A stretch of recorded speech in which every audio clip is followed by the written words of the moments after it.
To set up mobile hotspot on the Realme GT7 Pro, first we'll need to launch our settings.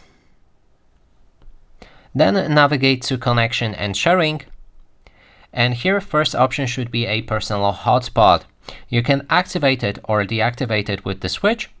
When it's activated, actually even when it's off, you can adjust the hotspot settings to change the name.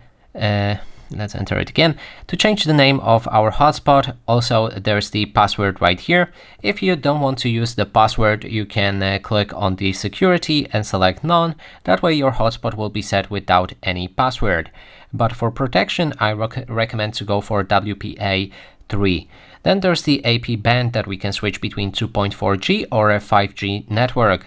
We can hide our hotspot so it can only be connected to manually, and we can also enable use Wi-Fi 6. Then when everything is done, you can click on save and your mobile hotspot is created.